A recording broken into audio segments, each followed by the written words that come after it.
Hey Armwrestlers, I thought I would check in with Brian Shaw. He's one of my favorite athletes that are transitioning to arm wrestling, and I love to see his progress. And as an arm wrestling coach, I know it's very hard to progress in arm wrestling coming from different sports. I have seen this too many times because you already have your movement patterns, you already have your way of thinking about how things should be working, and arm wrestling is a little bit different. So Brian right now, I think he's hanging out with Devon and he's dropping a lot of videos. So we're gonna check out highlights from all those videos, check in on his training, his technique. First, he's looking much smaller. He's cutting down on weight. I think he's down to 170 kilo, if I'm correct, 160 kilo. I think when I saw him in Atlantic City, he was 190 or something. He was absolutely massive. He's much leaner now, which I do think will definitely help him because you need movement and it's very hard to move when you're that big. So yeah, let's check in. This clip was already going around and the comments that I saw was like, oh my God, Brian progressed so much that now Chris, the guy he's pulling, they pulled a super match a few months ago, and now you need literally 2 arms and extra bands just to hold on. With Brian, I think the people are missing the point. So the bands here help Chris to have more power, and he's a pro arm wrestler or someone that has been doing arm wrestling for enough time that he knows how to arm wrestle. So this changes the pace of the match. So now Brian has more time to work. Maybe in a match, Brian's power now is much more that Chris can't hold him in positions. But now they actually can work. So they're going back and forth, and he's changing lanes and changing positions, going high, going low, flop wrist press and everything. This is a great way to practice with someone much stronger if you're not trying to beat them, but you're allowing them to work, because then they have to work a lot. And if your whole idea is to get in work done, which is the main purpose of training, that's the way to do it, in my opinion. I need to put some comments on this machine. So I really don't know what it is, but I do understand what is the purpose of this. More you turn it, harder it gets. So it's literally increasing the tension while you're holding it in a, what we say, static position. So you're not changing any position. It's a very interesting position that Brian chose, because he has his arm like this, right? He has his arm like this, but he just turned it sideways. So it looks like he is like this, but he's not. He is like this, he's palm up. He just turned his arm like this. We can go back and check it one more time. You can see it here. So his elbow is on the front of the pad, and it's not like this. This is what he should be working on, in my opinion. This should be the defense, the pronator with everything. He is more already supinated, which is not bad. You build your pronator, but at the end range position here. So my suggestion would be just to put it up and just to keep it, because that's where you want to be. Especially if you're top rolling, you want your pronator to be able here. It's all about positions. You can look at the position, you're like, oh, this looks great, but because he's like this, he put his shoulder here and his arm like this. You can see it in the clip much better, right?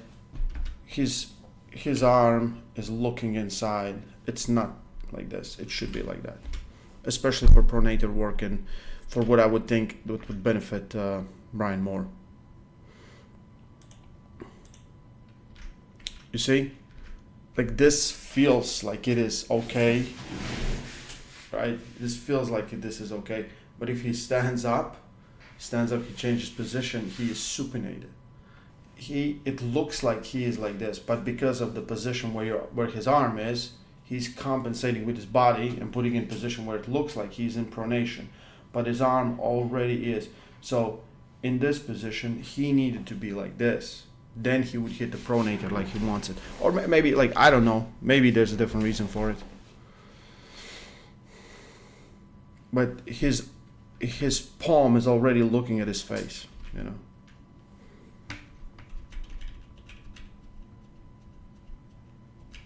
Because I can do, just for people to understand, like I can do a lot of things. If like I can have tension on pronator and then just turn my arm and my body to positions where it feels like I'm staying in the same position. But the position matters only according to the body, right?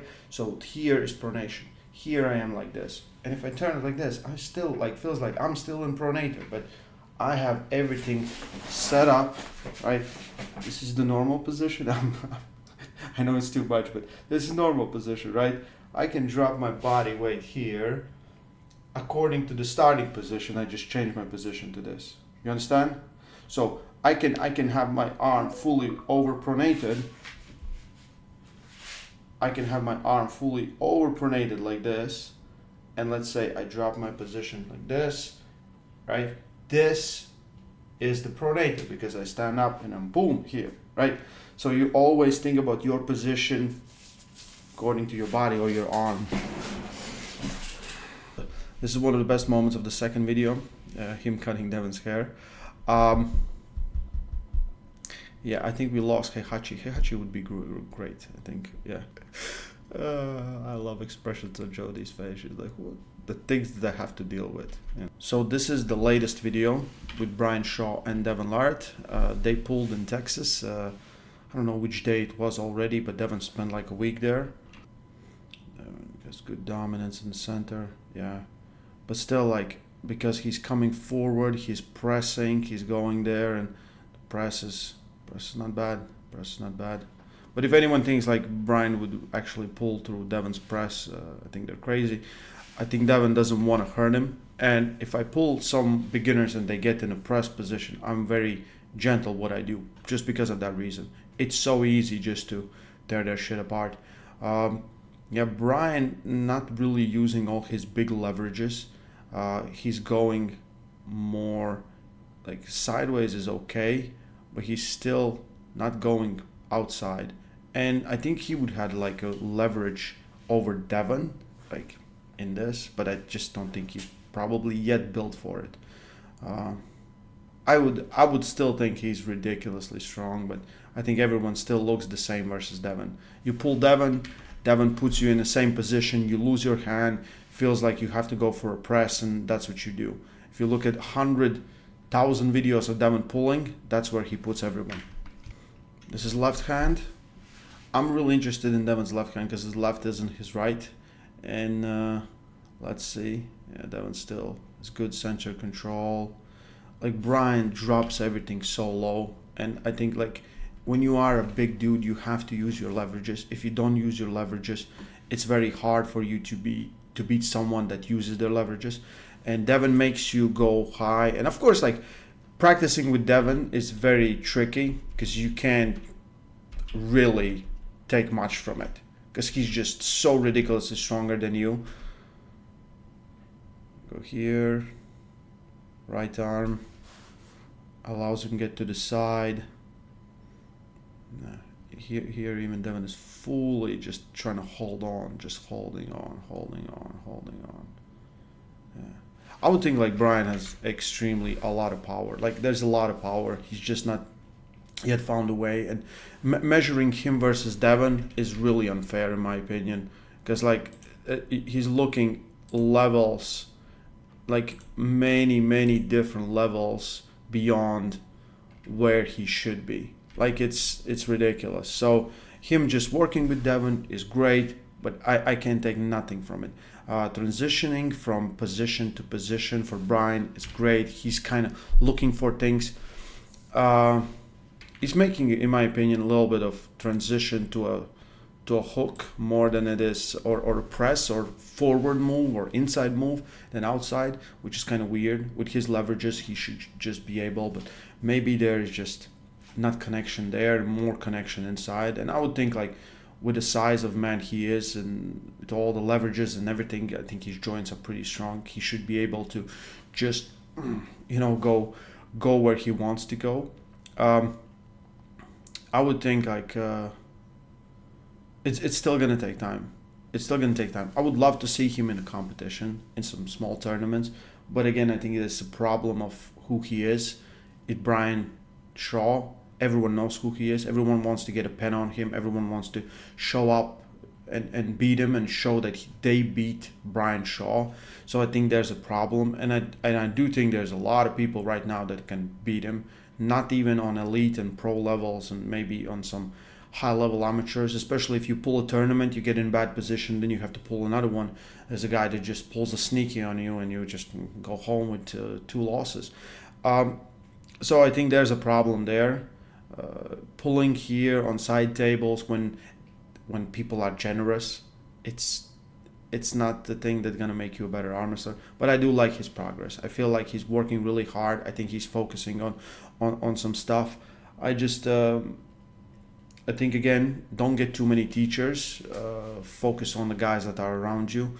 Build good training plans, and I think Neil Pickup did a good job there and just putting connection on him, because he moves really good. Like, now I don't have really big problems with him moving. I don't like the hand positions. I think for a big guy, like the cupping is still not there. It's still, he tries to squeeze and pull down where he should just slide. Like, there's other problems, but they will all go away with time invested in arm wrestling. And I do like Brian. I like his passion. I'm hoping to see him like do very well, because I think he will be another testament how hard is arm wrestling. Because there's a lot of people that just think like, oh, like, I'm a strong guy, I can do this, and I could just like, oh, I saw the guy curling this much, I can curl that much, probably I'm as good at arm wrestler as he is, right? And then they come to the sport, they spend time, they prepare, they do the specific training, they do table practice, and yet they are levels behind everyone else. So we've seen this many times. I think it's good to show people, like, I think arm wrestling is really hard. There's people that just started it and they got it and they were put in a good hands, and they had good coaching and they had a good drive, that they really succeeded and they really outlived their own expectations. And then there's, like, stories where people just grind for years, but they focus on so many wrong things, and their ego is always there, because that's part of arm wrestling. I could talk about this like for years, you guys.